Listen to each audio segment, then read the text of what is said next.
Hi, everyone. Welcome to One Hen, Two Ducks. Yes, a grown-up theater kids podcast. We are back with our Art Unmasked episodes. Art Unmasked is a series we started because we wanted to shine a light on creatives of all backgrounds and of all levels of creativity in our industry, from actor to stagehand to costumer, what have you.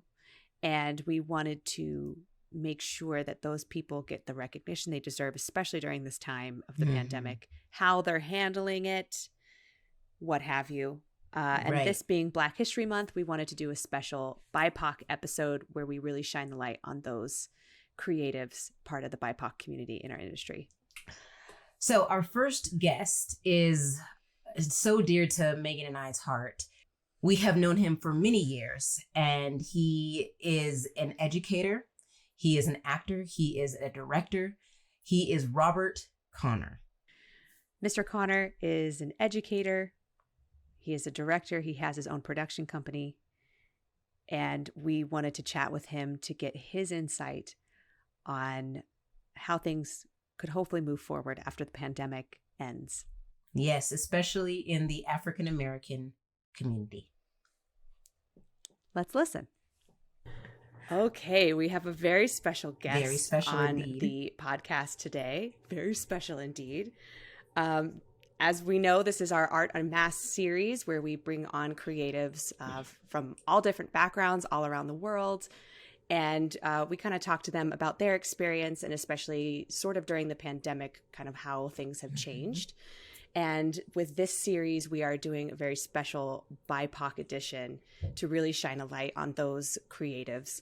And we have Robert Connor here with us today.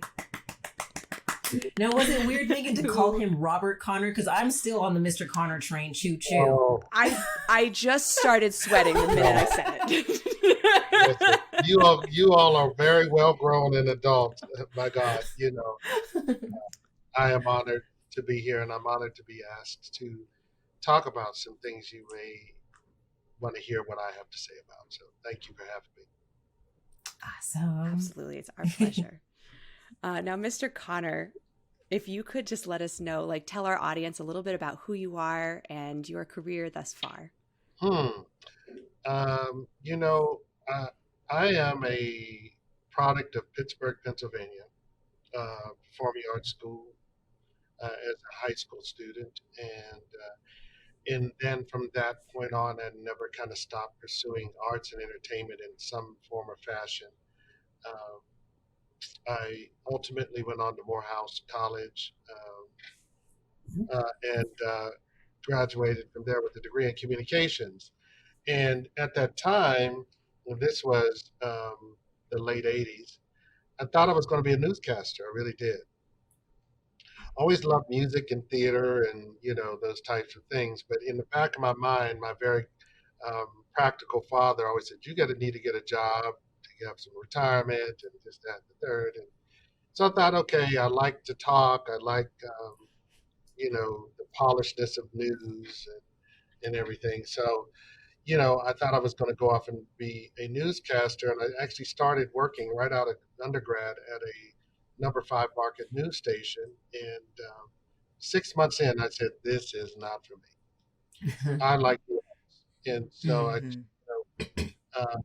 began performing for singing and acting, and then went to grad school and got an MFA in theater from the University of Georgia, and then started teaching by happenstance. Wow. I had just done a professional show. I finished my graduate degree, and I needed a job. And I was recently married.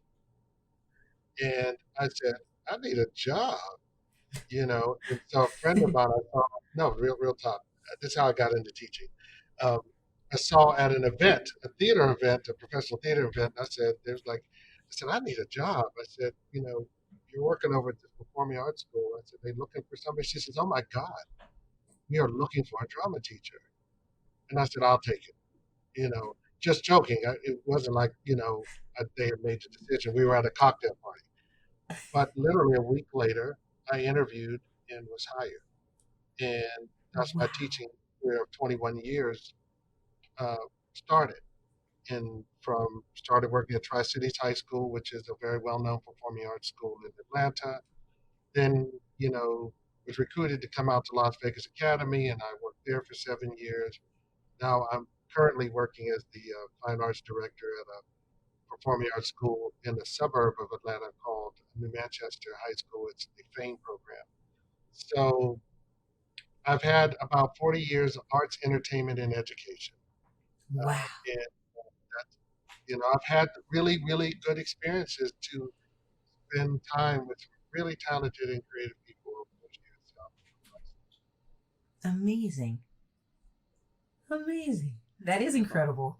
I love hearing this side of you, because when we met you, you were just because we were seniors at that point, Megan and I, and you came in and we were like, who is this guy? Who is this guy? And it was very interesting because our year had a new teacher almost every single year that just kept Really? coming in. And so, yeah, and it was like weird. We had the three, and then the fourth one kept changing. And so you came in, and so we're like, oh, it's another teacher. What has he got to say? But He'll be gone in a year. yeah, Yeah, they worked at it. I was there for 7 years. Yeah, I stayed for 7. yes, right. And But it was so exciting though to see you. And I know as a Black female, when really in our specific class there wasn't many. It was me and Shayla as the seniors, and so we were super excited to meet and to see a Black teacher of theater, because before that we didn't see any. And so it was awesome to experience that, and to be taught by someone we felt that had a little bit more perspective from where we were coming from and could understand. And so that was real, really awesome. real talk, 2 things. I had no idea that the team at Las Vegas Academy were kind of recruiting me. I went to the International Thespian Festival with 2 of my former students who are incredibly talented, Christy Clark and Devere Rogers, who Devere just did a Super Bowl And Christy. Christy, right. Um, because they had made the national cast of Ragtime. Mm-hmm. And the faculty at LVA were producing the show. And when they met me, they kept taking me to dinner. And I was like, these are the nicest people. I go to pick up my check and, oh, we have it. Don't you worry about it. I'm like, okay. I told my wife, I was like, I have met some of the nicest people. I had no idea, right? Oh. And at the end of the week, we had went to a restaurant. They invited me again. I was like, okay. And I think it was Jerry at the time. Jerry says, okay, we're going to come clean. We actually have been scoping you out. We need a drama teacher, and we think that you'll be a good fit. And Nice. I was right at a point where we had just had a baby. Mm-hmm. And my sister lived in Las Vegas, and I wanted to change, and so I came out, and it was great. It was great to you know to have that opportunity again to share space with young, hungry, talented, respectful, just curious artists, young artists. And it was a family. I mean, that you guys were um, supportive of each other, but also competitive. And you guys were open to being pushed to be great. And so, yeah, that's how we met. But yeah. Yes. Awesome. Now I'm gonna piggyback on this with a question that we had meant to ask you later, but since we're talking about education, I'm just gonna slip it in now. Mr. Connor, as a theater teacher, and I know as a director as well, because not only do you direct within the parameters of like education, but you direct outside of professional theater as well. How do you empower your students of color to have voices in theater and even your adults in theater? How do you kind of empower them to make space in this place that is maybe not so inclusive? I tell them the truth. And the truth is that as creative as theater can be and as impactful as theater can be, theater by nature is based on a racially biased model. Um, and, when we came up through the gauntlet, we were always just taught and trained to be 10 times better because you'll still be considered half as good. Mm-hmm. You have to be 10 times smarter. You have to have no 10 times more because the system is just not designed for you.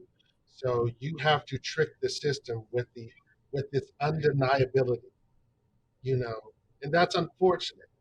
I'm not saying that non people of color are not talented and undeniable. I'm just saying that's not. But the system is designed to welcome um, people who are mainstream society as opposed to people of color. It's just designed that way. The plays are written that way. And that's not just down to culture or color, that's the body type and, Mm-hmm. orientation. And so you kind of have to not wait for them to open the door. You have to walk in and plant your feet and say, I'm here to be undeniable. So, you just tell them the truth that, theater is a great place to work. The arts is a great place to work. And they may celebrate you as long as you are of value to them. But when Mm-hmm. you're no longer of value, you're no longer of value. And that's just not specific to Black people.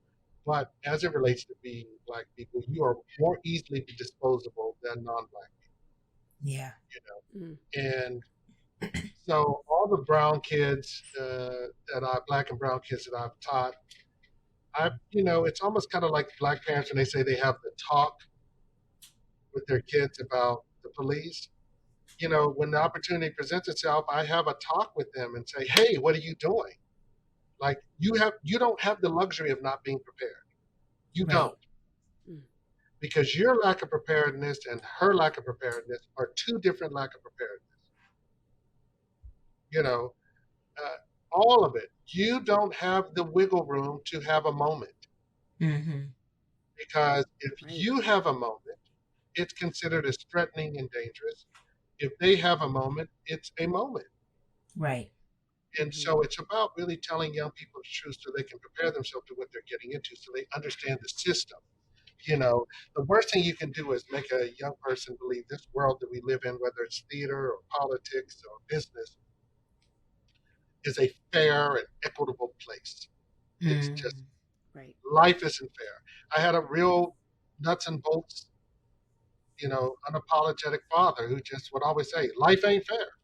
Mm-hmm. Get over it. And what that does is it kind of toughens you up, but it also sharpens you to be prepared to navigate through these things and have a wisdom about it that you know what things are when you run into them. You're not, oh my God, what happened? You know, Right. no, okay, this is what this is. Is it discouraging? Yes. But if it discourages you enough to quit, you should have never started. Mm. Mm-hmm. That's good. Nobody promises you the opportunities that you dream of, whether you're Black, white, or otherwise. It's just the opportunities are a little harder sometimes if you're Black. But if you think about your history and your heritage, your ancestors went through a hell of a lot more than not getting picked for the play. Yes. Right. So let's put it in context, okay? So when you have real conversations, right, when you put those things in perspective, then you go, okay, I'm not going to take this so seriously, or I'm going to strategize about what my goals are. Because anything is possible if you put your mind to it. However, just Yes. know what you're walking into, right? You Mm-hmm. don't you don't go to you don't take on a boxing match with mittens. You put on boxing gloves because it's going to be a fight, right? Right. What you're walking into. So that's a I long love story. that. I love that. I'm gonna write some of that down to tell my kids. Like, listen, you got your boxing gloves. Okay. Yes, and another question kind of goes right into that that we wanted to discuss with you, because I'm trying to come back into the theater world, but in a different angle. You know, I'm not. I mean, I am still acting, but I mostly am interested in directing and writing and all that. And one thing that I've been seeing, especially when it comes to predominantly African American theater companies or just groups, really, I've always wondered, like, what is the difficulties and differences? And you mentioned them a little bit with like writing, for example. I was like, is there only like Once Upon This Island in Color Purple? Like, what else is happening? Like, how does the African American community fit in this industry? Okay, systematic racism is not always um, egregious, meaning, I'm systematic racism. Mm-hmm. White oblivion is a byproduct of systematic racism. So if you don't educate yourself on something, if you don't feel like you have the responsibility to look into or to pay attention to something that you're benefiting from and that somebody else may not benefit from, then as long as it doesn't negatively affect you, life is good, right? I'll call that's why they built the suburbs. Because once black people moved into the industrial nations and poverty became, and white people moved out of the city, they were cocooned from some of the woes of urban life until it went all the way down and they gentrified. That's a whole nother podcast. Okay, but uh, what the reason the reason that there's such a limited array of opportunities um, for theater for people of color, black plays, is because funding is not fair. Mm. And Mm. so the infrastructure or the business of theater, Broadway, whatever you want to say, does not finance black projects, workshops, black writers at the same level as they do non-black writers, non-Hispanic writers, Asian writers. They just do not fund them. They don't workshop those projects. They're always the novelty, not the norm. It Hmm. is not the norm. Mm. And so what happens, and unfortunately, especially I'll say specifically for black people as it relates to choices of shows, there's just probably less than 10 black shows that you can pick from that are, black centric or musicals. And then, there's a host of black plays, sure. Hmm. Many of which have never made to Broadway, but they're well written plays. Um, and so funding is paramount. Here's a classic example. In Atlanta, which is almost 60% African American city, right? Hmm. 12% of the plays produced in Atlanta are black plays. What?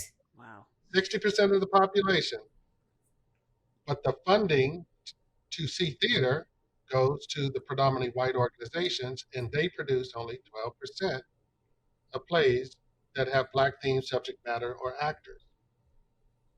So that's a clear evidence. It's data that Hmm. white oblivion, white non-interest, whatever that is, So imagine how it is in cities where the black population is much smaller. Right. Oh, goodness. Yes. So what you don't fund, you typically don't see. It's And true. what stories get told on television and in film and in theater are the stories that people fund and what they try to say is valuable. Now we're in the midst of a racial reckoning on all levels, politics, Hmm. government, the arts. And though I am lukewarm about really the genuine intentions, uh, Mm. what I hope to come out of this is that a true shifting of the paradigm. But as you mentioned, you have more of an interest in writing and directing. Yes, please. Because the problem with Black stories is that they don't have black storytellers, right? So what's Mm-hmm. also in the theater world is you think about August Wilson, Dominique Morisseau, some of these other prolific black writers that are now celebrated by white theater. Yes. Mhm. White directors are directing their plays. Right. That's right. White theater companies are producing their plays. Yeah. Mm-hmm. In the city of Atlanta, probably one of the largest cities with a black population, very, very progressive city, just black wealth everywhere, just Mm-hmm. millionaires, television studios, television stars, producers, everything. If you, there's typically not one field in Atlanta that there's not a very black successful or multiple black successful people. It's like an unconscious thing you expect. Okay, well, yeah, they're a millionaire. Look at that house. That's incredible. Black person walks in. It's not even a thought. However, even in the city of Atlanta, they need more black writers. They need black producers to help tell these stories. There is only one non-profit black theater company, um, Lord Theater Company in the city of Atlanta. I own a black Wow. production company. Mm-hmm. I own a production company and I am black. But I'm saying I produce theater. But in general, there's two. They're very small. They're very sparse. And so this woman named Heather Infantry, who is an activist here in Atlanta, literally did her research and she found out that a funding organization in Atlanta, 85% of the funding that they got for COVID to support arts organizations went to white organizations. Oh. So it really boils down to funding. Mm-hmm. Money makes the world go round. And, you know, we do know that the Black Panther syndrome did let us know that people watch Black stories. They, this generation is not so racially conscious about, oh, it has to be this person, it has to look like this. No, Right. the younger generation, they're far more open and selective. And it's just these age-old people that are kind of have their roots in the business that won't relinquish control or responsibility and allow more stories to be told that talk about a myriad of cultural contributions, not just Black or Hispanic or Asian. I mean, Mhm. we can talk about Black people all we want, but Asian Americans in Atlanta are the most overlooked group, Mm-hmm. the most. Right. So Right. I say keep writing, I say keep directing, I say um, the system is not designed for you anyway, so who cares if you piss somebody off? I You know, love it. no, it's really like if you have an intelligent argument or conversation and you call someone to task, the biggest issue that I find with some African Americans and minorities in theater is they're always afraid to piss somebody off for the loss of an opportunity. And I just Mhm. don't believe in that. I believe that what Mm-hmm. is yours, and you bring something to the table, and you have something to offer. If you went to school, or if you studied a certain thing, or if you even worked on it in your living room, and you Mm-hmm. did the work, Right. you have value. I mean, look at Shonda Rhimes. Shonda Rhimes Yes. Mhm. is a huge, huge, major multimillionaire, and she started writing television shows in her kitchen. Yeah. No Yeah. lie. Or as the kids say, no cap. That's a new No. word. No. Oh, is that new? We were trying to figure out what's new. Is that we were trying to We figure already out some new passed things the and we were like, I don't stage. We were know. still on point. I've got you. I've got you on all the new stuff. Yeah. Uh, no, she started literally writing TV shows in her living room at her kitchen table. Wow. So now she's a showrunner, so much so that when she was offended by an executive at ABC, she pulled all her damn shows and moved to Netflix Good. and said, "You Yeah. got me all messed Good. up." So you have to know your value, you Mm-hmm. know, because you could walk on eggshells worrying about offending this thing. And I'm not saying be rude. I'm saying stand up for what you believe in, know what your value is, know what you bring to the table. Don't shrink to make someone else comfortable. Be your authentic self, because just because that person doesn't receive you or this theater company doesn't feel you, somebody will. And I know that That's for a fact because I am not the easiest person to get along with. Never have been. I just, it. I am who I am, and not that again, anybody gets a pass of just being an ass. hmm However, the thing that I noticed is that there is this unspoken idea that we black people, brown people should be grateful to be selected or picked or to be a part.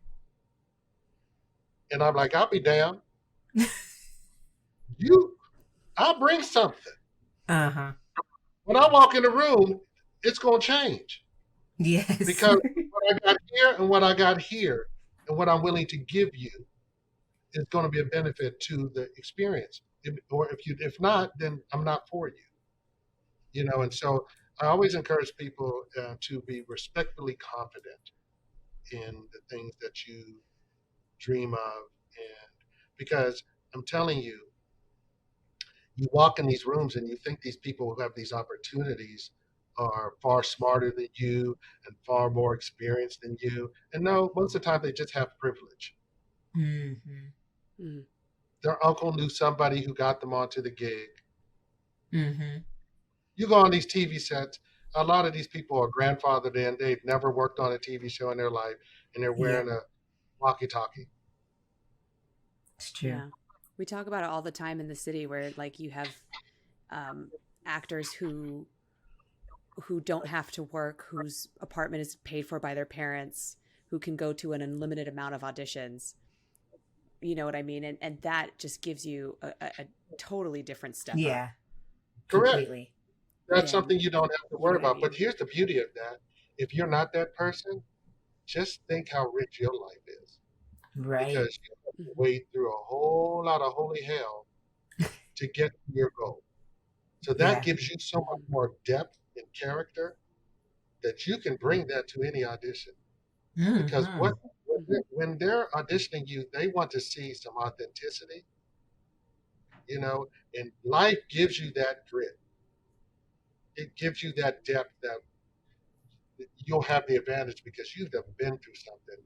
And Sally, all she did was, you know, whatever.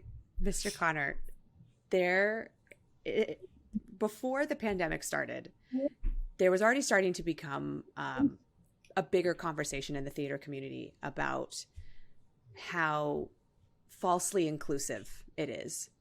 And once the pandemic really hit, I feel like it gave everyone kind of time to really sit and look at it.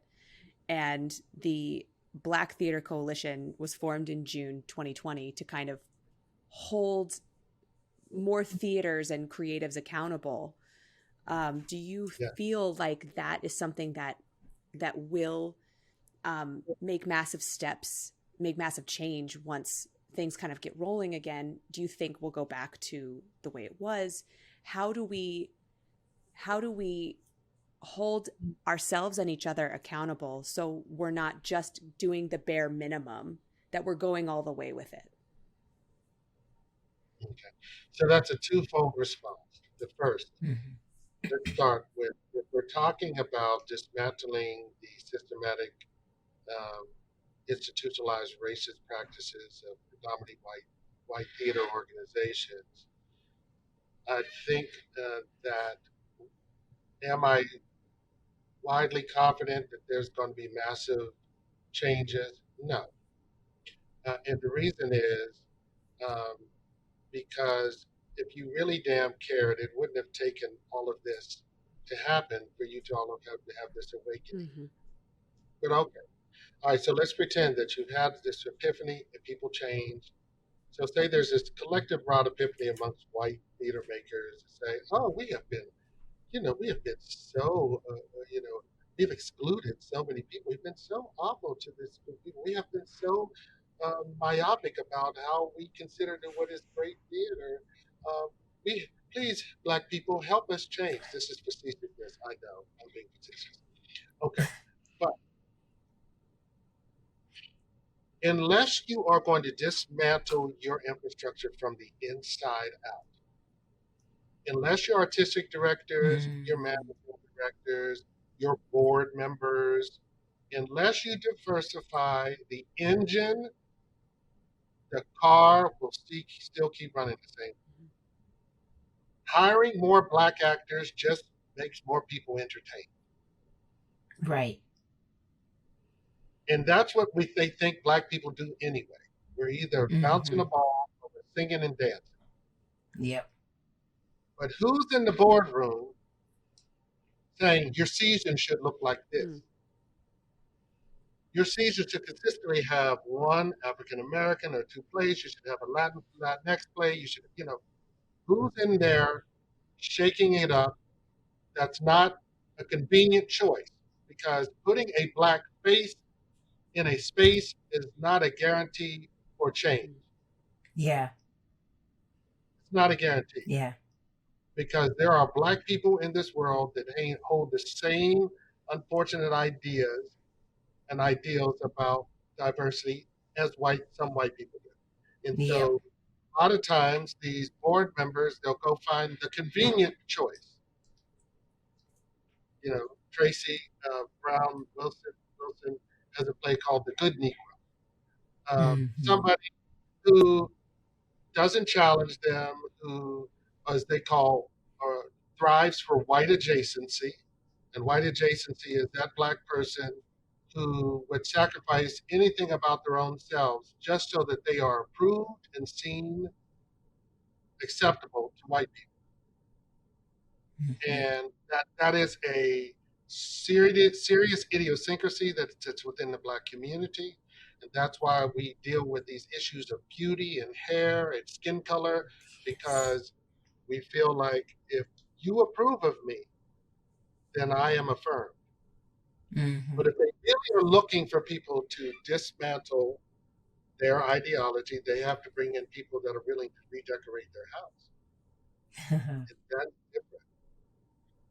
So say they do. Then, if they hire more stage managers and producing directors, and if they stop allowing white directors to direct Black plays, not saying that white directors couldn't do a great job of Black plays, directing Black plays, but until you've hired enough Black damn directors, stop hiring white directors to direct Black plays. Okay? I'm not saying Black people shouldn't direct Shakespeare. I'm saying, what is your track record? Do the data. How many Black people have you hired to do this? How many Black technical directors? And then you're going to tell the lie, they're just not out there. I don't know where they are, because you ain't looking. Right. There's Black people that love theater, that want opportunities, that want to be interns, that want to be mentored. Yeah.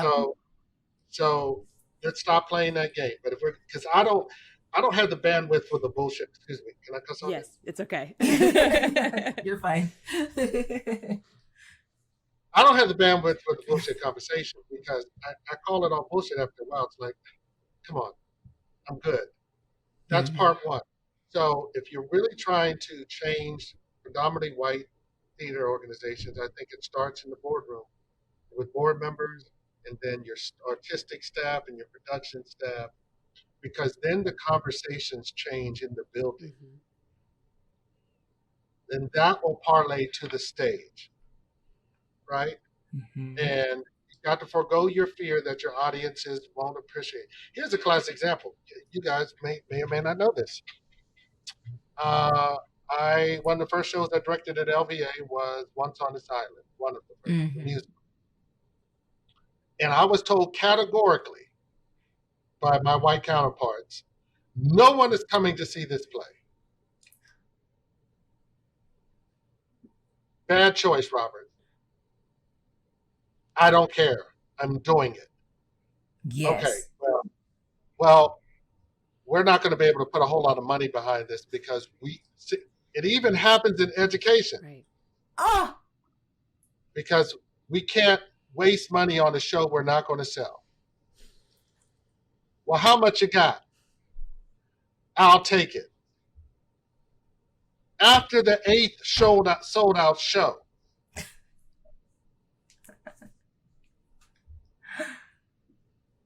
see what I'm saying? Right. But until somebody's in there that's going to be in there and be the contrarian for a good reason, not just to be contrary, Right. it's not going to change the dynamic. It's not going to shift the paradigm. It's just going to be temporary. It's going to be fleeting, and it's going to be like, it's kind of like the Oscars. They have these seasonal things where they feel white guilt and they give even the wrong black people Oscars that didn't deserve Right. it. Ooh, So preach. damn guilty that year. Let me just give her an Oscar. She black. She Mhm. sang real well in that movie. Ooh, let me Yep. not be too specific. Okay, so that's part one. Yep. Part two. Back again to funding. We need to fund Black theater makers. There has to be an initiative that Black theater companies are sustained, and that they're valuable to the community. The problem is that most of the time, Black theater companies are exponentially underfunded and undersupported by donors, by corporate America, or Mhm. they make all of the Black theater organizations and theater makers vie for a small piece of pie, so crabs in a barrel, right? And so Yeah. it's just not fair. So Black or theater makers need to create Black theater organizations. They need to go through the hell and high water, but they just need to stick to it, because you are also responsible to bolster and help tell your stories. You cannot rely on mainstream theater to tell your story. Yes, it's going to be hard. Yes, it's going to be difficult. Yes, you may not have a whole lot of money, but it's necessary. I mean, that's why I created my company, was not because I had a whole lot of money. I had real story. I decided I was going to create a company called Dominion Entertainment. Mhm. I had no money. Not a, I was too busy paying bills, but I said, I have 1,000 Facebook friends, and they love me. Yes. Yes. You ready? You ready? They love me. They tell me how wonderful I am. So when I put this post on Facebook, these people are going to give me at least $10 to start my company, because they love me. They have seen my shows. I have worked with their children. They have told me how great I am. I know with 1,000 people, if 1,000 people gave me $10, I'd have $10,000 as startup capital for my company. And then I would produce the shows that they say they want. Mhm. Mhm. I put the GoFundMe out there, and after 30 days, I was able to raise a whopping $510. Wow. Oh no. Right. So I was like, oh, damn, nobody loves me. And It's like the love. Where'd the love go? I, so I go, okay, well, you can quit now, Robert, or you can keep pushing.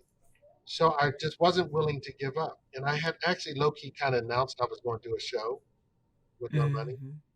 And out of Nice. the blue, a father of a former student of mine said he had started an investment company and he's looking for small projects to invest in. And do I know of any projects that he might be interested in investing in? I Mine. said, me, me, me. And he did. And with $5,510, I started my company. Wow. So I just tell any young person of color, be you Latin or Black or whatever your ethnicity is, and you want to have more of your cultural contribution be seen and heard, You just have to realize the age-old idea of you have to work twice as hard. You are, but on the other side of that, almost 10 years later, we've been in the black for almost 10 years. We've not been in the red. We've been able to produce shows. We've paid equity actors. We've Mm-hmm. lost some careers of some really talented people. And, so is it hard? Yes. Is it, is it sometimes just makes you want to go somewhere and scream? Every corner you go, you're like counting pennies and you say, why does it have to be this hard? And then you go, well, my purpose on this earth may be greater than what I feel like I'm supposed to receive. Mm-hmm. Maybe my purpose is not for me. Maybe my Yeah. purpose is to provide bridges and platforms for others. And that's what I had to resign to, because would I love to be a millionaire? Sure. Yes, absolutely. But is it worth $1 million to see one of the people that I've worked with, either as a student or as a professional actor, become successful? Oh my God, I can't tell you the joy that it brings. Mm-hmm. And so that's my reward, at this Mm-hmm. point. So that's a twofold answer. This is the 20th time you made me almost cry. Girl, I'm I got sitting over makeup. here I got like makeup. tearing up. Oh, this is the third time. But no, good. I mean, that's Good. my truth. I mean, I don't mean to make anybody cry, but that's my truth. I mean, you guys knew me as the big bad wolf, but the truth of the matter is, I always want to fight um, for the next chance and opportunity for somebody to be great, because somebody fought for me. Wow. Somebody, there are people who would give my mother money that I didn't even know to pay for my lessons, to pay for my voice lessons. When I was in Yes. college and ran out of money, I didn't even know. My family got together and had a meeting and said, okay, you got 50, I got 100, just to keep me going. And Wow. so I have to realize that every time you have an opportunity, with that opportunity is coupled a responsibility to do something beyond what the benefit of the opportunity is, Mm-hmm. right? Because that's the treasure. The opportunity is just the fulfillment. Like, oh, I finally fulfilled something I want to do. But then what is our responsibility beyond the opportunity? And That's so, good. yeah, that's my 2 cents, Man, and that's that's my truth. good. That was. That's amazing. I'm gonna have to sleep on those a lot. I mean, all of that was so good. I just don't want it to go anywhere. I'm gonna be editing this. So I'm gonna be listening again. a million times anyway. So So I'll just so good. Yeah, So, for sure. I was talking to one of my colleagues, and I said, two of my former students said they want to interview me, and I'm like, oh. And I said, and I have such fond memories of both of them, and I Oh. said, no, I do. Truth be told, I said, um, I remember doing, um, what was the play we did? Native Son. Native Son. And the reason that I did it was that I felt was important that the show had a black lead, male. Mm-hmm. I had to find a show that showed that black men could play lead roles. And it wasn't just the black lead. Holly played the daughter, and she's Mm-hmm. one. But it was important to tell the story, no matter how tragic the story was. He ultimately killed the girl. But Mm-hmm. anyway, I got a lot of kickback about that because, one, they were trying to get me to do a Raisin in the Sun. And I was like, I'm not doing this. Stop trying to. I actually have a degree. I know what I want to do. And so, long story short, though, I look at those pictures today. Hold on.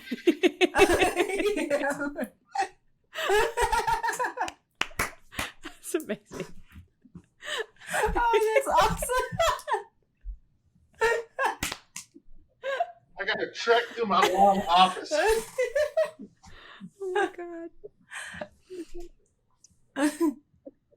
Oh, look at that. Oh, wow. That is from the show. Wow. Gosh, that's amazing. And Oh you my played the little goodness. sister. Yeah, it's Yes. in my office right now. Played the little sister, and Shayla played the mother. And Yes.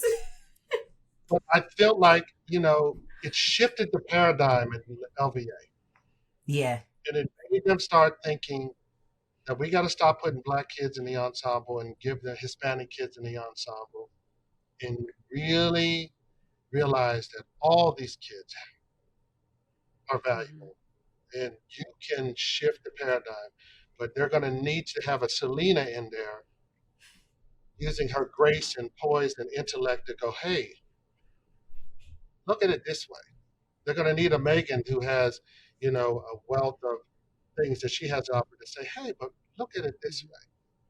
Because that's what we need. We need, if theater is going to change, if there's going to be a true reckoning, we need everybody who is who has a conscience, who is genuine, who really cares, to band together and say, right is right and wrong is wrong.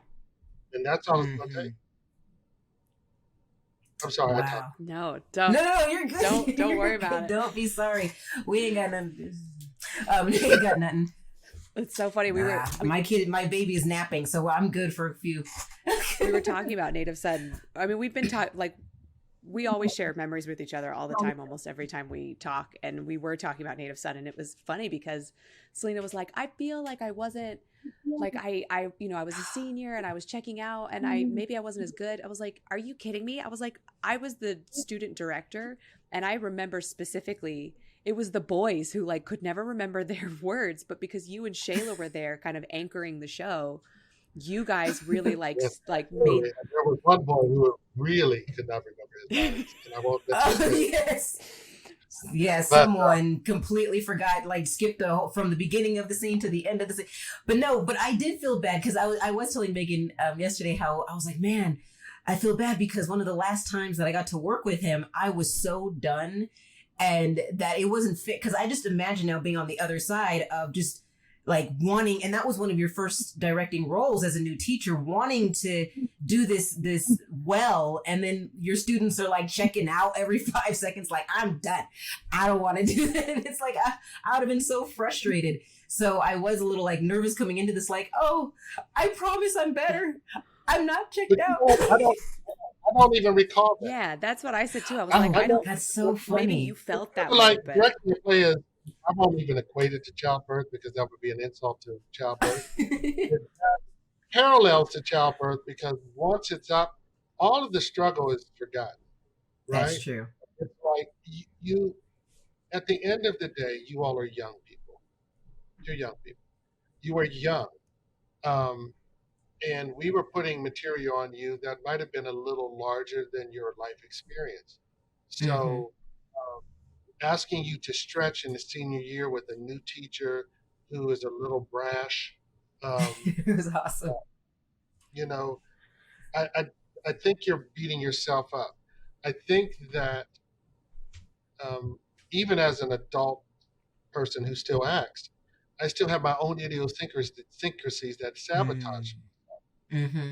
I think that I always think when I get students like you in their last years, I always regret that I didn't have more time, because oftentimes the growth is in the relationship.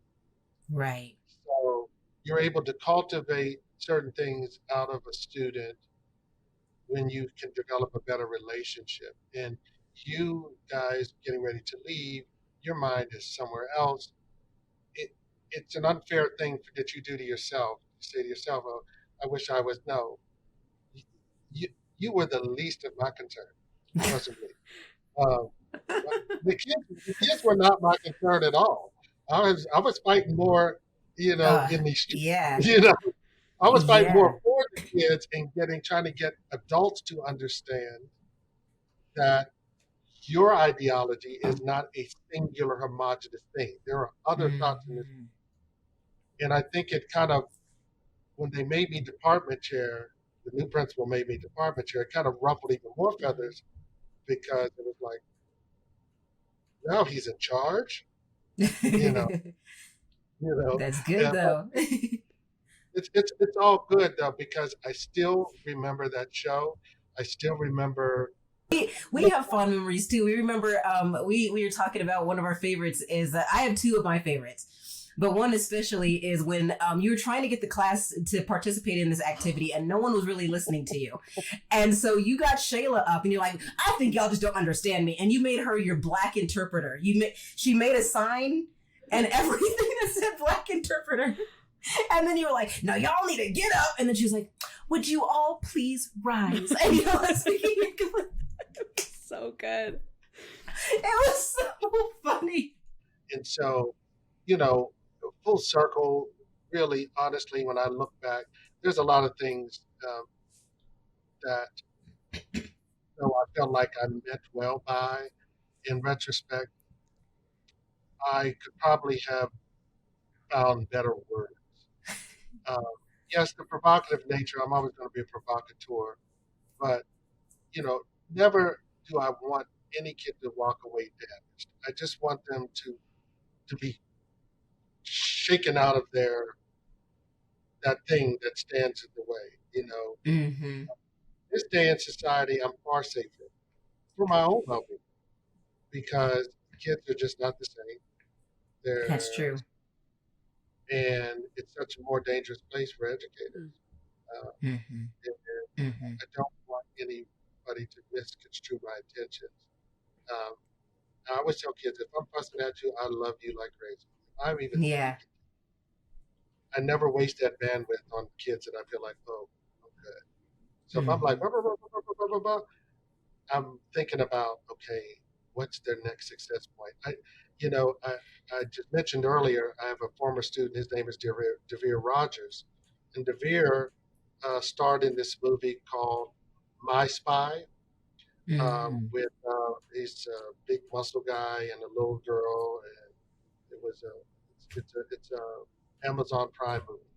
And Okay. Devere was the most awkward, um, goofy, fun-loving kid, and I used to scream at Devere till my throat was sore.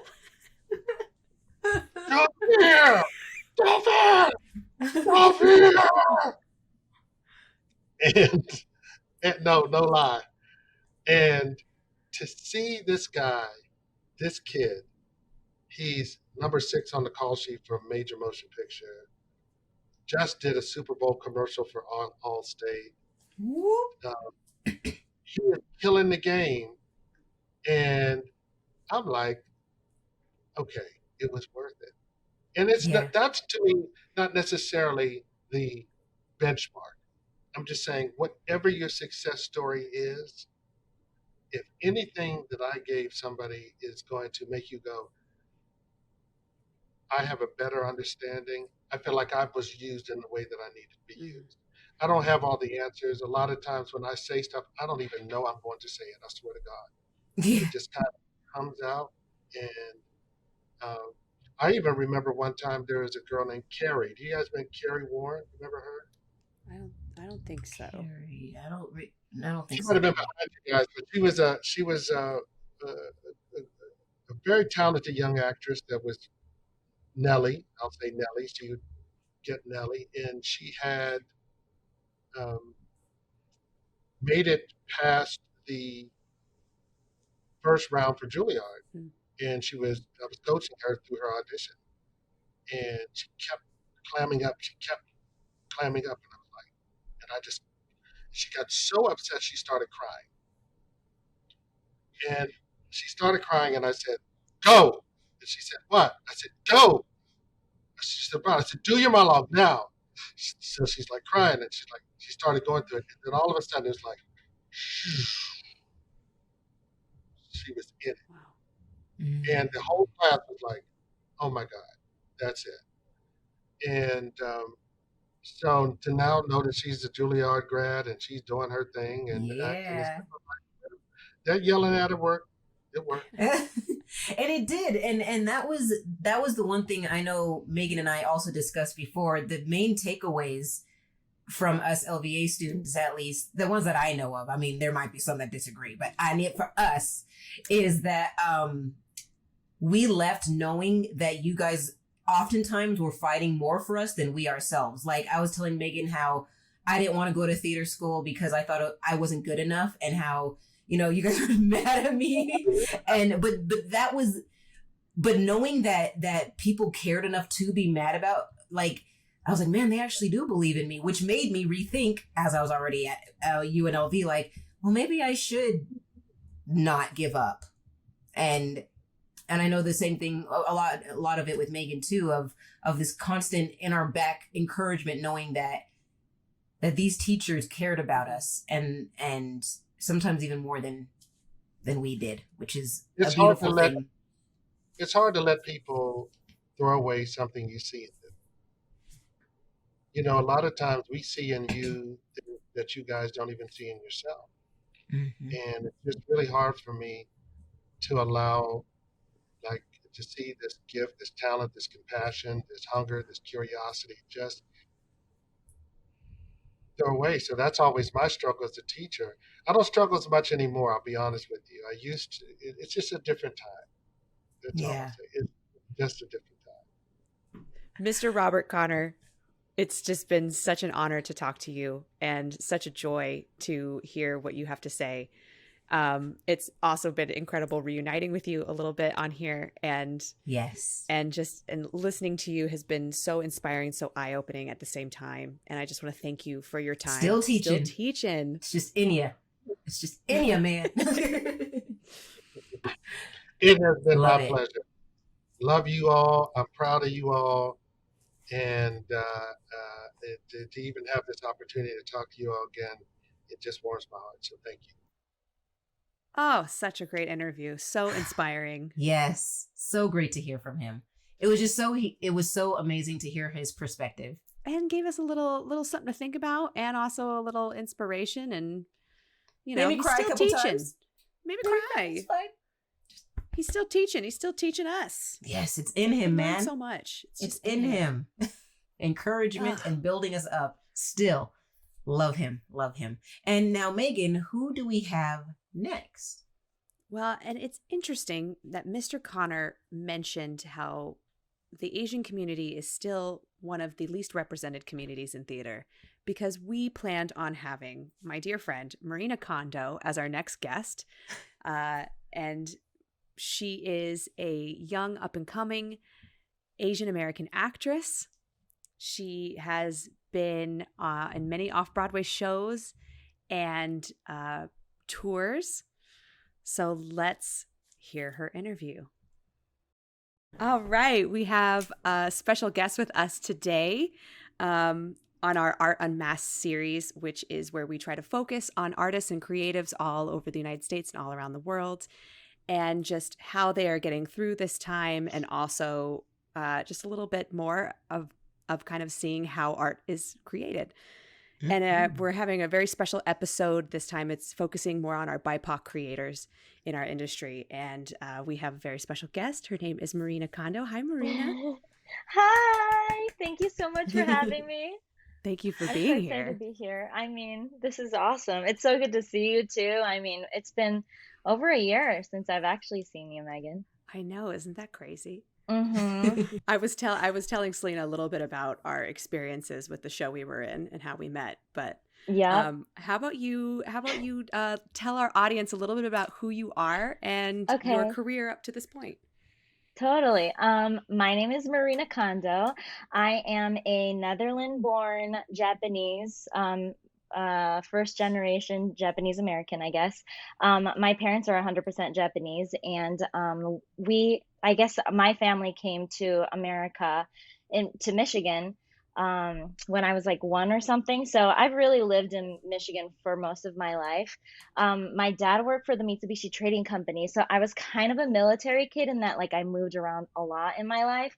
Mm-hmm. And then while we moved here, my mom decided that she wanted to get her PhD in early childhood music education in a college at Michigan called Oakland University. Yep. And so in that way, like I've always been with music. Like it's always been in the house. Like everyone's a musician, and my family, we have like 7 pianos in our house, so like there's like Wow. piano playing at all times.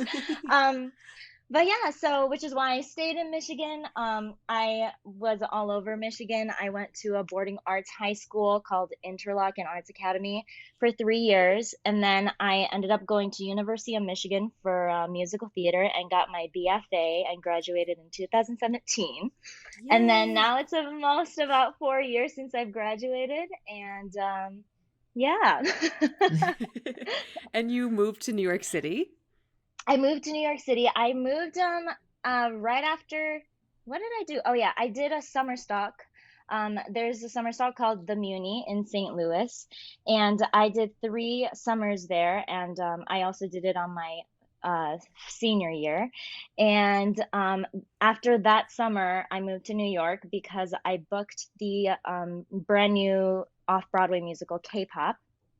And I got to do an immediate replacement for the lead role, and I replaced Ashley Park. That was my first gig out of school, really.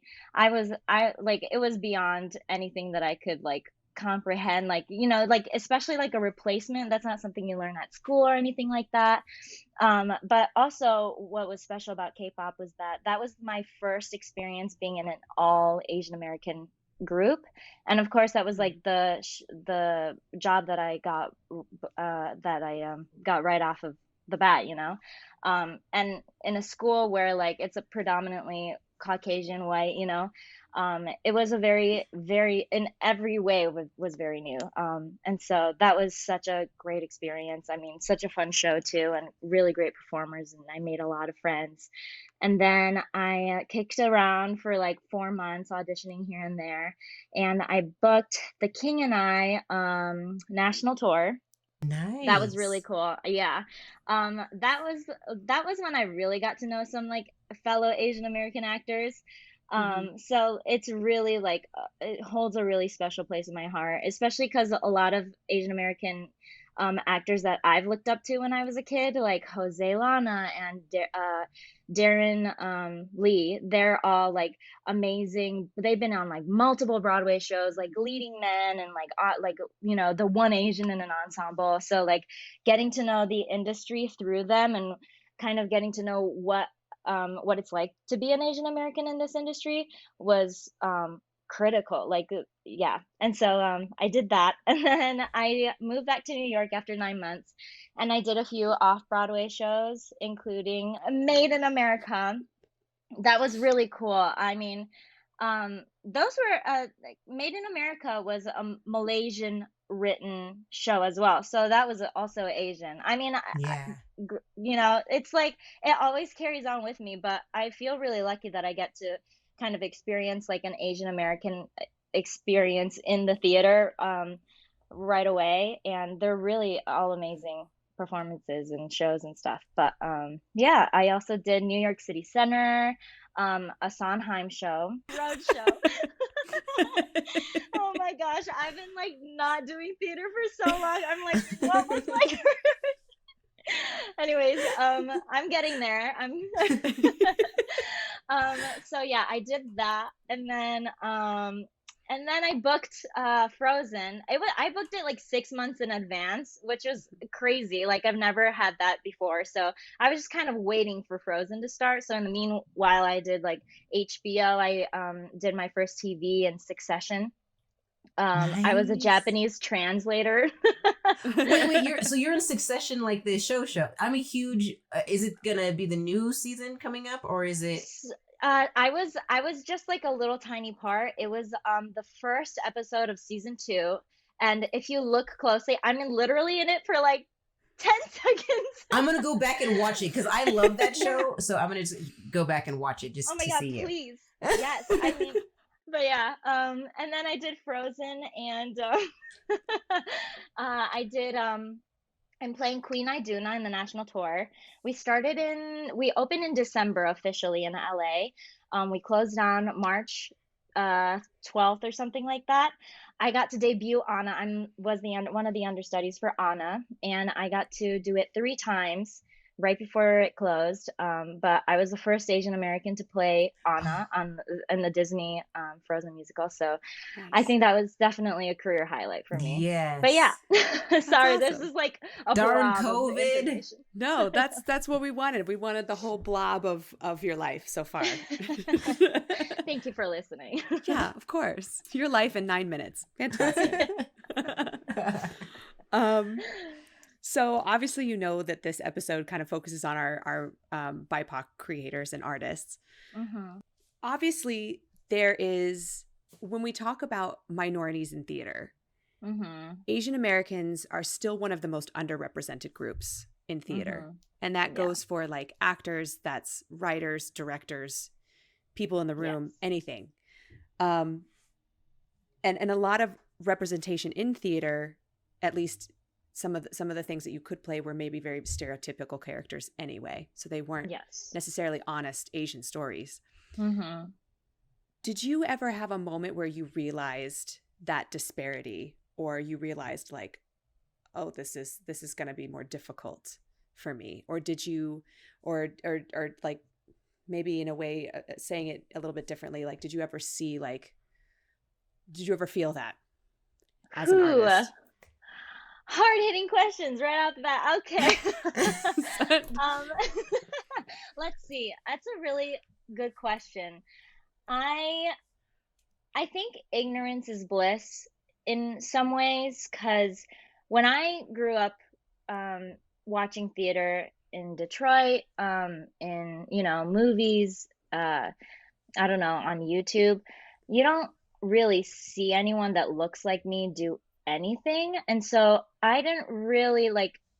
And even in rooms where I was doing theater, I was the only Asian, and so I don't know. I think I didn't really know what was racism really. Like I didn't know how that I don't know. Like people say a lot of like, random things that you kind of brush off the bat. Like I was definitely nicknamed like Japan, or Hmm. like a nickname like Moshi, because when you like call someone you say Moshi Moshi, or like it's just new for a lot of people. And so when people say stuff like that, I didn't really realize that that could be like racist, like that, something that could be like not okay. And I just kind of let it fly, and I didn't really care that much. Mm-hmm. And I think, especially with parents that are immigrants, um, it's I don't even know how to say it. Like uh, my parents, like if there was something that was kind of like fishy or sketchy, or like if we were in a position where like it's hard to say something, like they're like just don't say it. Like if for example with Trump, like my mom was like, Hmm. please don't say anything about Trump, you're an artist, like you don't have to talk about Trump, like that's not something that you talk about. um so like growing up with parents like that, where you kind of live in fear and you kind of just want to like please everyone, I just didn't know at all what this whole like what it is to be an Asian American in theater in Hmm. America. And so I think after I graduated college was when I had a better understanding of what like role I play. And um I don't know, I think education is a huge thing. Um but yeah, I think maybe one of the first moments was, I feel like school auditions and things, when I know that Hmm. I could play that role, or not, I know that I can do like what they're asking me to do, but at the end they pick someone who's white, for a Right. white Hmm. role. And I like that always upset me, because I knew that like if they gave me a chance, I really could do it. Mm-hmm. But I think when you look like me, like to white people, like who don't have experience being with Asian American or people of color, like they subconsciously kind of are like, no, like let's just give it to this person, you know? I think they have an idea in their head where it's supposed to be one way, and yeah. Yeah. And I also Yeah. think like King and I, K-pop was cool because they were trying to like break new ground. And so it was really exciting for me. But then doing King and I, like going back to like a golden age, like old time like show, I felt a huge difference between like how we were being represented in a production.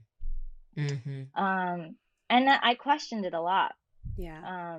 And there's a lot of tiny things that you never think about, that you start to realize when you are with all Asian American people, and hearing their stories and how it's affected them. So yeah, and I think actually getting to be with more Asian American people actually made me feel way more aware Yeah. of what was actually happening. Yeah. As we're having these kind of conversations, I feel like especially now during the pandemic, we're talking a lot more about how to be more inclusive in our industry. And do you ever feel like sometimes we go just far enough, but we don't go all the way with it as an industry? You know, we'll have our like one Asian or one Black person in the cast, but we won't actually go far enough to like maybe give them a lead role or you know, really stay strong in our convictions of like really being inclusive. Yeah.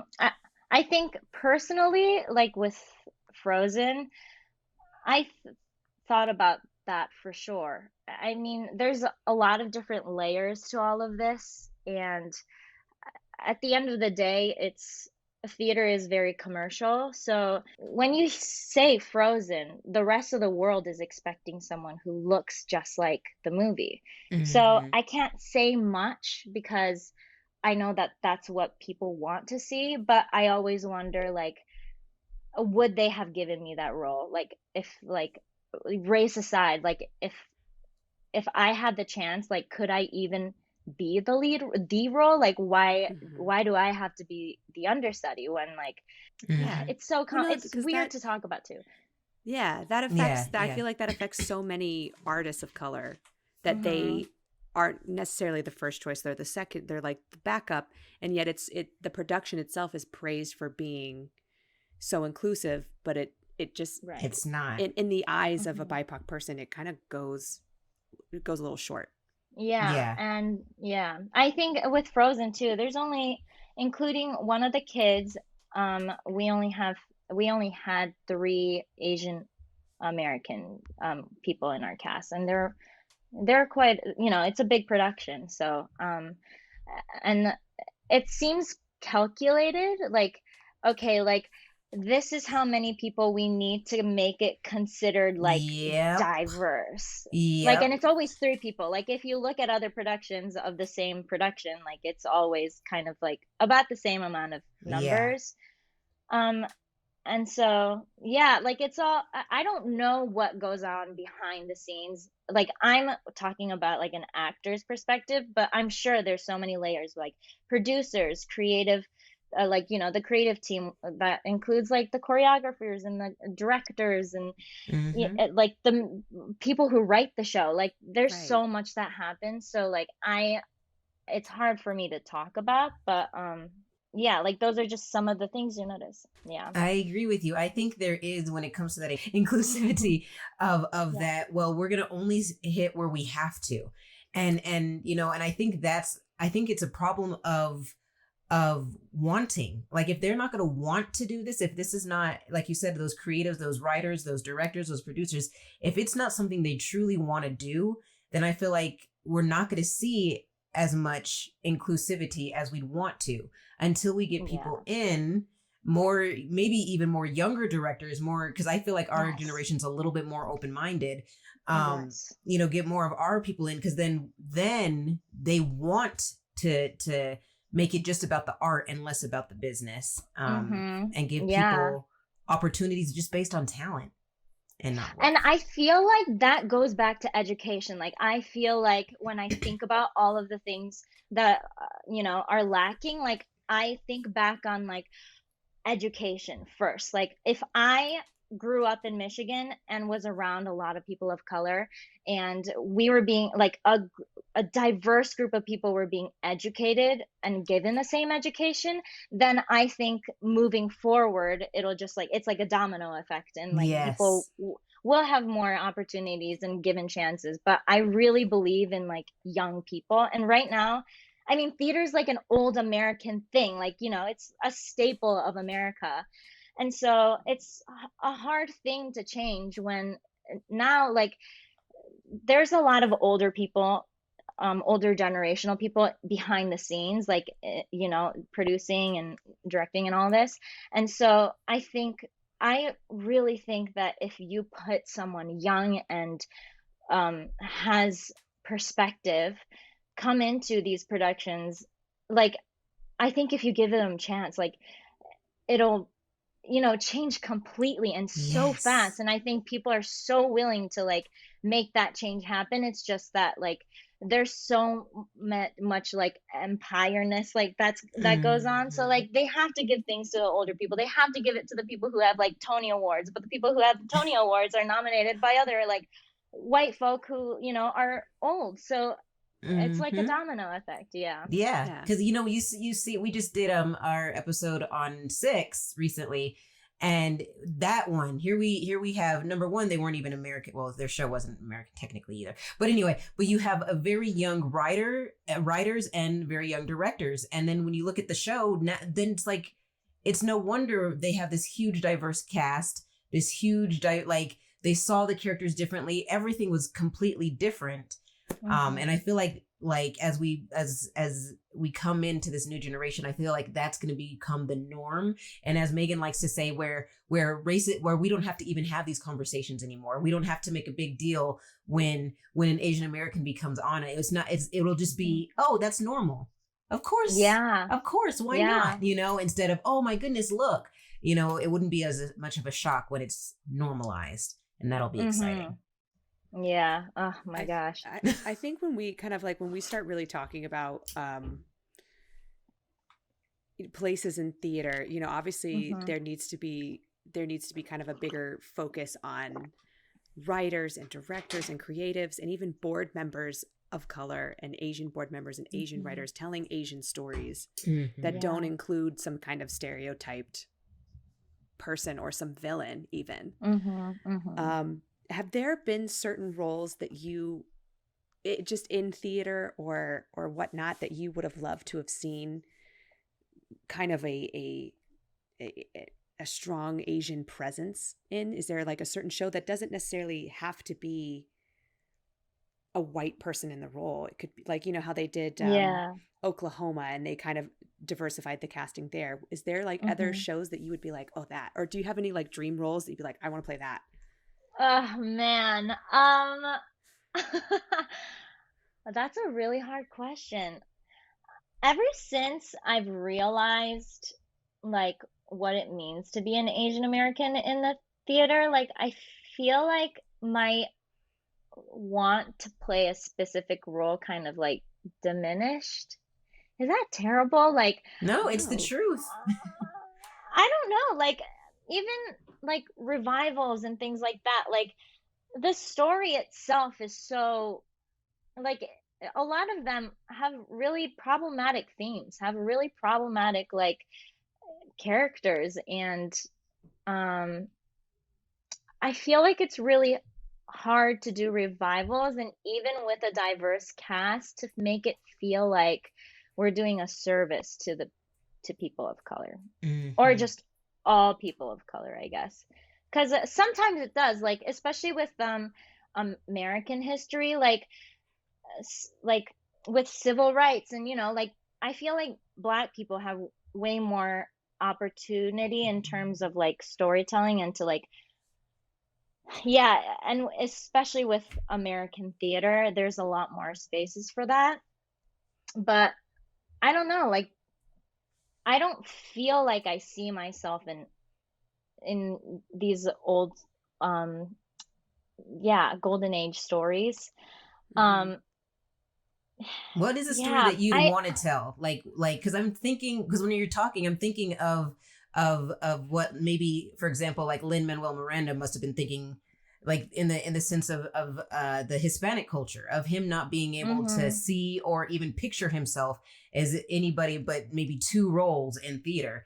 And so he was like, yeah. well, I'm going to create my own. And, at first it started with his own story, and then it started with him, of course, doing Hamilton. But I was kind of wondering, like, what is a story that, I mean, of course, you don't have to tell us what a story is, but what is something of your culture that you would want to tell to not only American audiences, but just audiences? Huh. Oh man. Like, what would it be that, what kind of That's high, like, what is important in your culture? Like, what is important mm, in the Japanese culture? Because a lot of Japanese people don't culture. know. Yeah, that's true. And also, people don't know the differences between Yes. all the different arrays of Asianness and Asian Mm-hmm. Americans. Um, for Japanese people, I think what makes Japanese is like simplicity.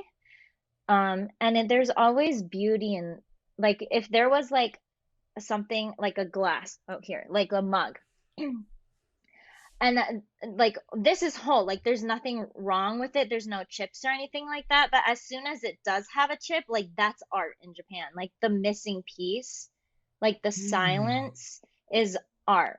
You know how like in America you try to like fill the space, like jazz or something, like you have these standard songs and then you ad lib, you put riffs on it, like that's the creative part, like the Western way of filling a space and creating. But in Eastern cultures, it's always about like the pauses, the That's silence, and like beautiful. what you're communicating with without saying anything, I or love it.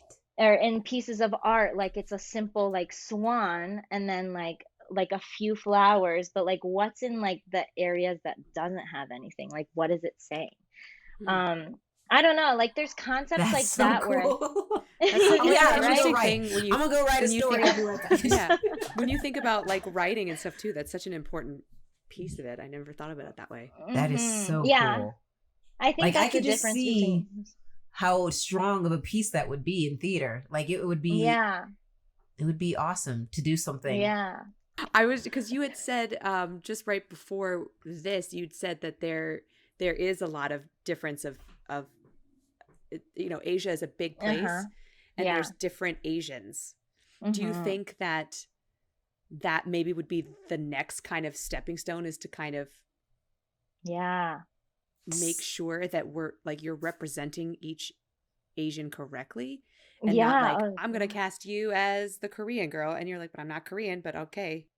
To me it's about like respecting a culture, because every one of these places, and even regionally, there's so much nuance and there's huge differences. Like I really felt that, well, this is kind of random, but for me, like in King and I, like we got to travel and eat really traditional foods of different kinds of cultures.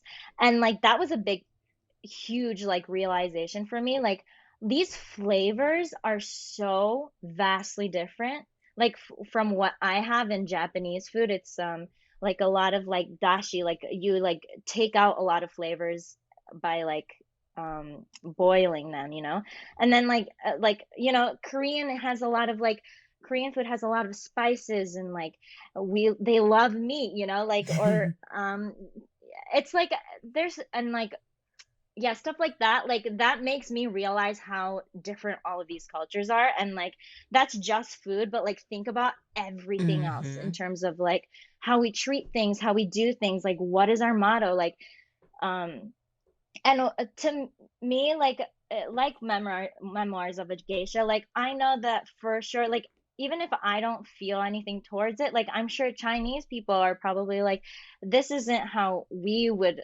treat this situation, or this isn't how like historically we would have said it, or like there's so much history, and especially in America, we're really treated into one huge whole ass group. Like, Yes. sorry, I swore. No, you're fine. No, it's okay.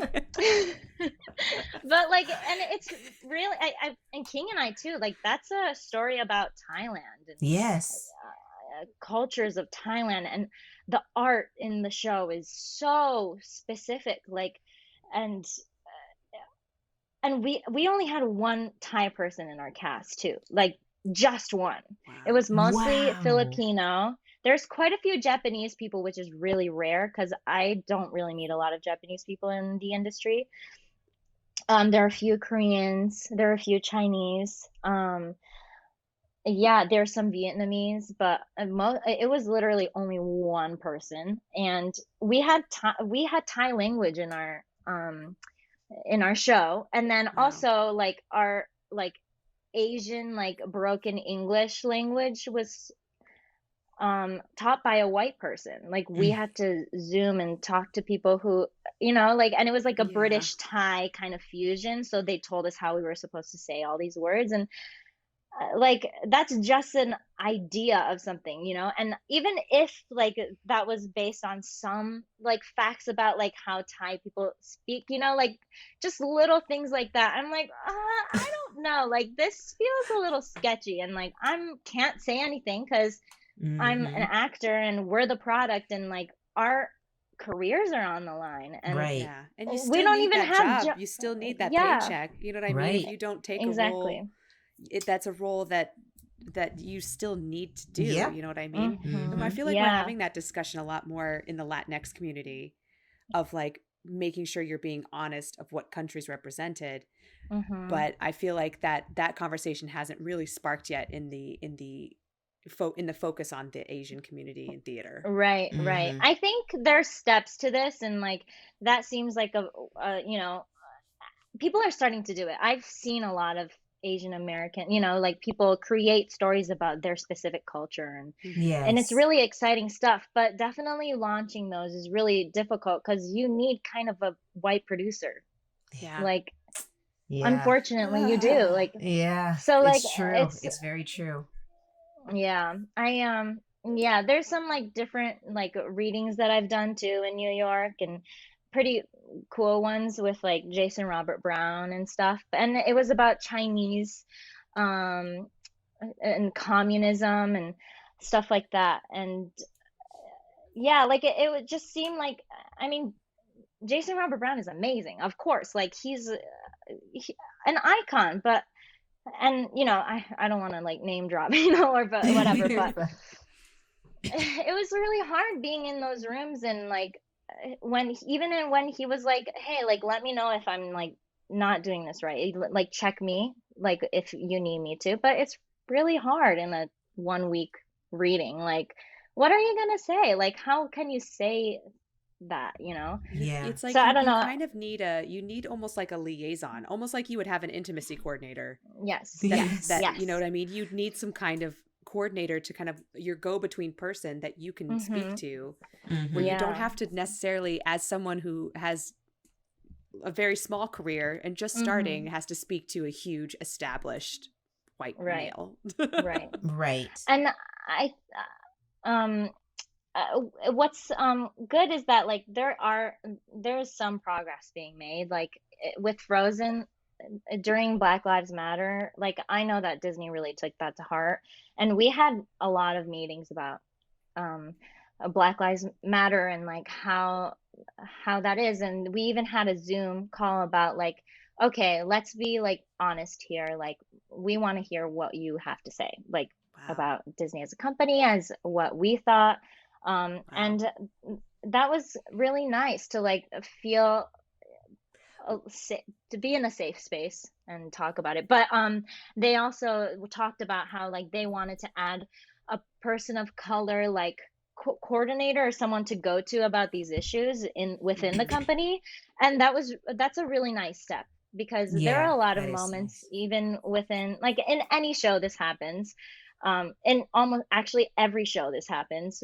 There's a lot of race stuff that happens, and I wish there was someone that we could talk about, like, about these issues and how we can solve them or think about them, or communicate them to fix it. Yeah. But Disney is taking steps for that, which is great. So I this is interesting because I didn't think about this until I saw your Facebook yesterday. You posted something about how you were part of a conversation, I think last night on Clubhouse. Oh yeah. About the stigma of Asians and coronavirus. Yes. Do you feel like that?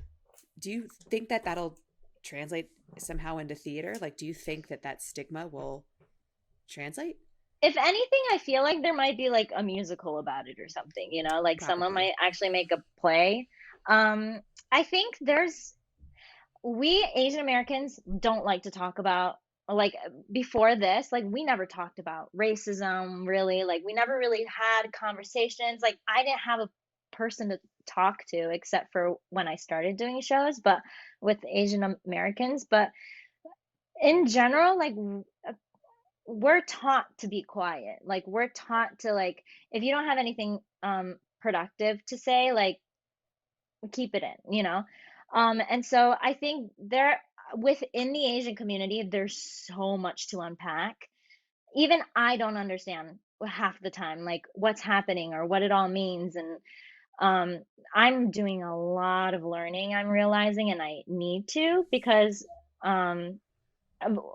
without us knowing exactly what we want, we can't make the change that we need. I feel like I want to throw you some snaps and some jazz hands, because I do remember when we were in that show together, there was a lot of stereotypical things in the show. Yeah. But it was kind of commentary on stereotypes and stuff. And I feel like you were in the kind of core group of people who were very vocal about how things needed to go, or how you even felt as an actor during doing certain things. And I think that, even though you say to like you keep it in or stuff, you're not really that vocal. I feel like that was one of those moments that I saw you shine, and I feel like was very inspiring to me, because I feel like I never say anything. And so when, like, it was like you and Marcus came out swinging, and I was like, yeah. I know. We feel better as a group, for sure. Like, when you're like, wasn't this blah, blah, blah? And then you get, like, ramped up about it. But I think through those conversations too, like, you build confidence, because I don't think that if you asked me like 10 months ago to talk about this topic, like, I wouldn't have had the vocabulary or the ideas of all of it. And I think I was way less confident on, like, how to approach any kind of conversation that had to do with race. So I think it's a lot of, like, I still need to do a lot more, like, research, and I want to know how to, like, talk about the things that I want to talk about and have, like, intellectual words to use, and so that I can have deeper conversations. But that's one goal of 2021, I guess. What would you like to see? What would you like to see change and grow post-pandemic? Like, once we all start getting back into these shows and things again, what's one thing that we can take away from this time of silence and stillness that we can really bring in to when things start getting back to where they were? Hopefully not back to where they were, but moving forward in a way. Yeah, I think everyone's willingness to learn is great. Like, I think that's definitely a big step into trying to start to change things, because I think having more awareness of it all is also helpful. But in terms of, like, shows, like, I feel a little hopeless, because some shows are going to come back and they're going to be doing the same show, and, like, there's not a lot you can change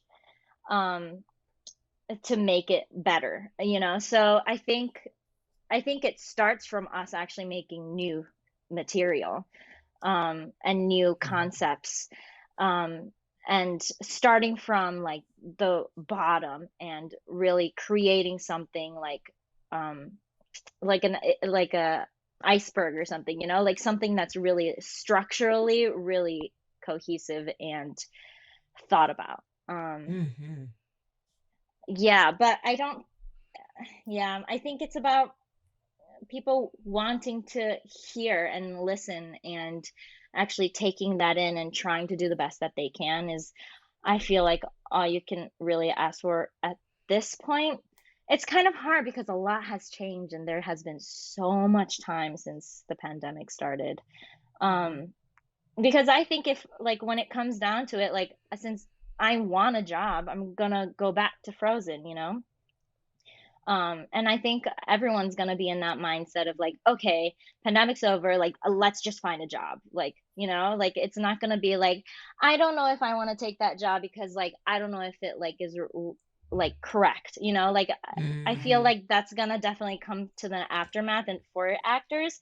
So in that way, it's gonna be really difficult to really make a huge change when we come back. But I think it'll be like a overall, a slow change. Yeah. Yeah. Yeah, as long as we keep it in the back, like you said, we got to do what we got to do. In the meantime, yes, we when things pop off again, we have to get the jobs that we get. But if we keep it in the Mm-hmm. mindset that in the back of our mind that one day, like if we're working on something while we're doing the show, if we're writing down ideas of stories or having groups, on a Sunday or something, or like at writers groups or idea, think machines or whatever, while we're working, then Mm-hmm. as those grow in the background, then they can eventually replace whatever we're doing in the interim. Yeah, definitely. For unfortunately, I wish it would be faster, but also I No, think yeah, there's good in taking time and like really figuring out what needs to change because I think yeah. it's a huge monster of uh, an idea. I Yeah. mean, ultimately, we're And reminding and we're kind of, even if I will dare I say, dragging America into this remind like showing that, hey, this is a different America than it was in 1940, 1930. Mm-hmm. This is America. It's no Yeah. longer, and I know, and I can even imagine how difficult that is for some of them to hear, because they want to hold on to what they thought was the glory days and what they thought was good and Yes. right and whatever. But the fact Yeah. is that is not America anymore, and it will never Yeah. be America again. This is Yeah. America, and America is very diverse. America is all different cultures. This is who Mhm. we are, and this is what we Yeah. thrive in. And it's time we're gonna have to, and like you said, it's gonna take time, and we are probably gonna Mm-hmm. have to drag them, but we have to show them like, hey, this is not a bad thing. This is a good thing. It's our strength. Right. Um, And in a lot of ways, I think that's beautiful. And I think that we should all embrace that and like really find a lot of beauty in realizing that there's so much out there and there's so many stories, new stories to be told. And um, of course, like we love these golden age musicals and we love what they were, and there's a lot to learn from them and take from them, but I think like knowing that, I think we need to start moving forward and finding like that this is the new beautiful America that we want to see and the changes that we want to see. yes. Yes. America. Agreed. And I Now feel like shall we all it's stand? now shall we all stand? Please rise For the while I national sing. anthem. I think it is important to make sure to like coming out to make sure that we're still holding these groups and people and producers and things alike accountable. Hmm. So that way, as we are starting to take more of these big steps, that they're not always just the halfway step, and that they are Yeah. the step that moves something forward and makes Yeah. something more normal instead of it Hmm. being the outlier or the first one ever. You know what I mean? Once we Hmm. start getting past the first one ever, it'll hopefully start becoming a more beautiful place to be. Agreed. Place to It's a be. lot of stuff. But I was doing some research and I just found this phrase to be so important. It's part of the Asian American Performers Coalition that was founded in 2012. And through their studies, they found that Asian American performers are the least likely among the major minority groups to play roles not defined by their race. Mm. And I just found that to be so, it's a two-sided coin. You know what I mean? It's like, it's so sad, but then it also really makes you think and gets you angry at the same time. You know, where it's not like, yes, it's important to have Asians telling Asian stories, but also the storytelling of just, if you just have a story and you don't have to be any race to tell that story, you could just tell it. You know what I mean? Similar to like, I mean, Selena and I were talking about when we were talking about you to bring you onto the show, and I was telling her about you, and I mentioned how you're the first Asian woman to play Anna in Frozen, and Selena kind of went, why? It's a make-believe place. Who cares? Right. Why would it be the first person? It's make-believe. I'm like, I know it's technically not real. I know it makes no sense, but people just have their like specific thoughts in mind of what something is. And usually that's white. And it's unfortunate. Right. I mean, there's a lot of uncharted territory in terms of that because there's not a lot of opportunity. So in that way, it's really exciting. And when things do happen, I think people are really like screaming for this to, like, people are rooting for this to happen. And so like, even when I went on for Anna, I got so much support from like random people on social media. And that was really exciting and hopeful because there's people out there who like understand what's happening and like want the same things that you do. It's just a little slow right now, but it's it's really exciting. And I think definitely playing Anna was a huge highlight, definitely like a peak of my career, I feel like, because I never would have thought I would have played this role. Like I remember crying about to like a voice teacher, but I think I was trying to sing like some Disney song and I was like, I'm never going to play this. Like, and she was like, no, like you are amazing. You are talented. You have you know what you're singing about. And like, you need to be someone who's a boundary breaker because that's going to be a constant for you. And I like held that on to this day. And so when I did get to play Anna, I was like, wow, like that literally came true. Like that moment of someone being like, no, and she was a person of color too, beautiful Black woman. And she was like, what she said about being a boundary breaker, I was like, I don't know if I could ever, like, how would that even, like, what would that even look like? Like, I couldn't even like imagine it. And so it actually happening and being in the position where like you're telling a story and it had nothing to do with my race was so like liberating and so exciting. And immediately there are a lot of, especially because I did it in Seattle, I think, but there are a lot of in California, a lot of Asian American communities there too. So I saw a lot of Asian Americans actually coming to the show. And so it felt good to be representing them and making sure that like, you know, so I like lit up anytime I saw an Asian American person. I was like, hi, like, how are you? I'm so excited to meet you. Like, thanks for coming. You are the ceiling breaker. There's more to come, and like I think there are a lot of talented people out there. It's just I think education and opportunity really. Yeah. Well, Marina, it has been such a joy to talk to you. Thank you for your time. Thank you. Thank I'm you for so chatting happy with to be us. here. This is so fun, and it's nice to actually talk to you guys about like these hard topics. And I really feel thankful that you guys gave me a platform to talk about my thoughts, I guess. Yay. Of course. And while you still have that platform, I know you're doing some new projects. Do you want to plug those real quick? Okay. So this is really new for me, but I started a YouTube channel. I recently went to, I know, I never would have thought I'd be here, but I actually, it's like It's a really long story. Basically, I went to Japan because Japanese people, well, in Japan, they're only letting citizens in right now. And I never get to go home. Like, I'm always on a job. And then it's also like you have to go there for a long time to make it even worth it because it's literally like 12, 13 hours ahead.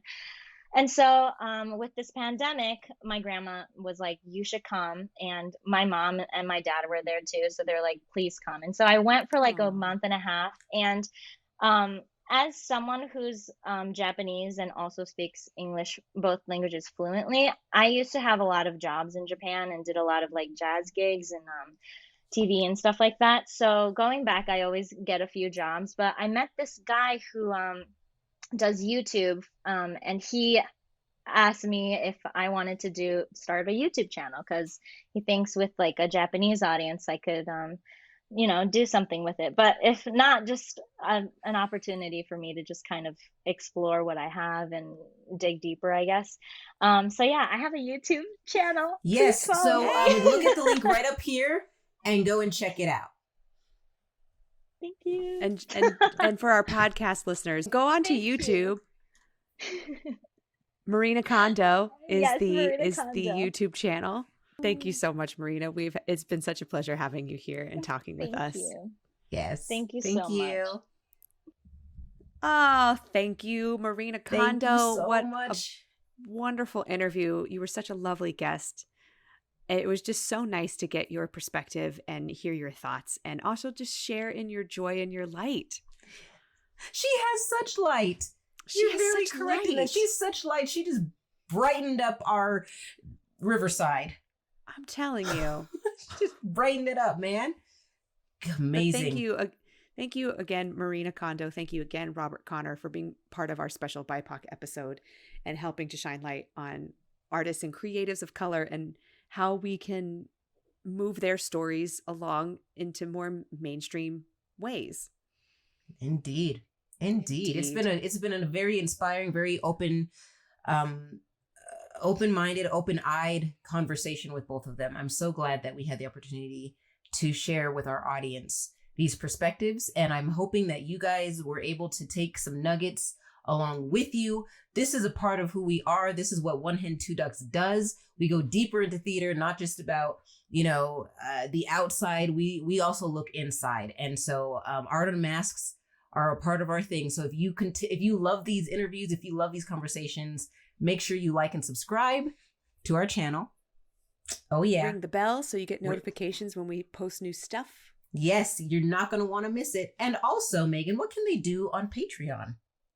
Please come. If you like what we're doing and you enjoy our conversations, you enjoy the content that we create, please go on to our Patreon /OneHen and become a patron. You can get some really cool merch. You can get some backstage stories with all of our Art Unmasked guests, Mr. Connor, Marina Kondo, Bruce Wynant, Lauren Gemelli. You can hear some of their experiences and bonus content.